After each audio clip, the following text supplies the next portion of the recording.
Man bija aizdoms, ka mēs abas varētu būt pūces. Man godīgi likās, ka tu esi agrais rīta putniņš. Jā, es esmu pārsteigta, ka tu esi pūce. Es gribētu. Nu. Mums ar Sentiju vienkārši mēs visi vienāds atbildes. Ļoti līdzīgas laikam. Tas ir kaut kas, bez kā tu vienkārši darba vidē nevar iztikt. Principā visu, ko tu vari gribēt prezentēt, tu vari arī Excelī parādīt. Es tiešām ticu, ka nav lietu, ko nevar sakārtot ar Excel. Izklausījās paši. Man godīgi sakot, tiešām izklausījās vienkārši forša iespēja, jo nekad nebiju īsti saskārusies ar to, ka Latvijā vispār kaut ko tādu piedāvā. Un arī atlases process, tas, ko es redzēju no tā, kas ir bijis iepriekšējos gados, piemēram, tavā gadā, kad tevi atlasīja, tad man likās vienkārši, tas ir kaut kas tāds, kas vismaz pat, ja es netiktu programmā, man vismaz atlasē ir jāpiedalās. Tad, kad es skatījos par programmu vispār, tad es redzēju to, kā tu lidoji uz Zviedriju, un tev bija jāsatiekās ar, man liekas, galveno CFO, vai ne? Tas bija viens no vice presidents. Principā tu intervēji viņu beigās, vai ne, savā kaut kādā tajā interviju procesā. Manā procesā, tad, kad man bija ar Reini Nitišu mašīnā jābrauc, un viņš tur gongo pa visu trasi. Tad tu saprati, kāds būs ātrums. Tad es sapratu, kāds būs pašas programmas ātrums, jā, tieši tā. Manā gadījumā man bija pirmā apgrieztā intervija, kad es atnācu uz Tele2 biroju, man bija jāintervē Tele2 vadības komanda. Nevis viņi intervē mani, bet man jāintervē viņus, un vēl pie tam tādā pilnībā out of the box veidā ar ļoti jocīgiem jautājumiem. Un tad otrā daļa, kur es saņēmu informāciju, ka man jāierodas uz interviju 6 no rīta. Un likās, ko mēs darīsim. Un tā kā tu minēji, ka bija jālido uz Zviedriju. Un tas šobrīd liekas pilnīgi nereāli.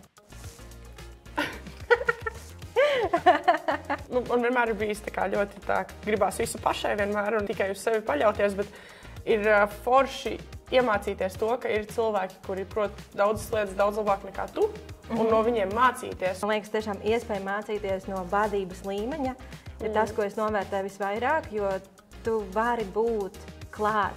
Tu vari būt tajā telpā, tu vari redzēt, kā tiek pieņemti lēmumi un izprast, kāpēc tie ir pieņemti tieši šādi. Tā ir vienkārši neatsverama pieredze, ko pēc tam tu vari izmantot savā ikdienā, kā tu pieņemsi tālāk lēmumus. Apzināties to, ka tā programma beigsies un ir jādomā, ko darīt tālāk. Jo, protams, tu jau sagaršo to garšiņu, kā tas ir būt vadības komandā, un no tās garšiņas rodas tā apetīte, bet tu saproti, ka tu joprojām patiesībā vēl esi jauns un vēl ir daudz, kas jāmācās, un atkrist tos dažus soļus uz atpakaļ ir sāpīgi. Grūti, bet arī ir ļoti liela motivācija pēc tam rāpties atpakaļ pa tām karjeras kāpnēm. Man laikam tas pārkāp savām bailēm vairāk tādā ziņā, ka tu runā ikdienā ar cilvēkiem, kas ir C līmeņa vadītāji. Ar CEO vienkārši kompānijas tu sēdi vienā telpā un tev ir jāizsakās arī tur vai jāprezentē kaut kas vai un tādas lietas. Beigās tas arī bija tas lielākais izaicinājums ir pārkāpt savām bailēm, prasīt, tad, kad tu kaut ko nezini, teikt savu viedokli, tur, kur tev liekas, ka visi ir daudz gudrāki un pieredzējušāki par tevi. Principā, vienā vārdā tu pateici to, ko es pateicu 4. Bet man tiešām liekas, ka šī programma ir tiem, kas nebaidās darīt vairāk, kuri ir izsalkuši pēc iespējas sevi pierādīt. Un man liekas, šī programma ir ļoti labi piemērota tiem, kas ir ambiciozi, kas nebaidās darīt, kas nebaidās varbūt nokosties vairāk nekā var sakožģēt. Jo šī programma, tā ir uz gadu. Un nav jābaidās par to, ka gadu laikā varbūt tu pārstrādāsies vai kaut kā tā. Nē, tieši pretēji, šī programma var iedot tik daudz foršu iespēju sevi pierādīt. Kāds ir tavs amats?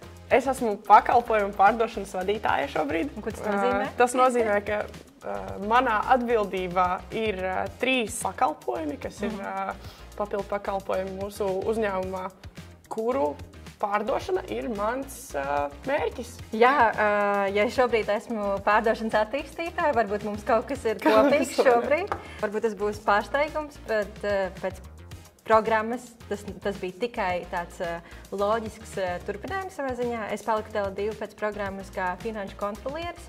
Un patiesībā amats finanšu kontrolieris līdz tam ir jānonāk. par finanšu kontrolieri nekļūst tik agrā vecumā. Man liekas, tam ir vajadzīga pieredze, ir vajadzīgas kārtīgas zināšanas no grāmatvedības puses. Taču šī programma man deva iespēju pārlikt pāri tiem normāliem karjeras attīstības posmiem, kas parasti ir finansēs. Par to esmu ļoti, ļoti pateicīga. Piesakies TL2 Management Trainee programmai un veselu gadu kļūsti par personāla departamenta direktors AIS Bites Ozers labo roku.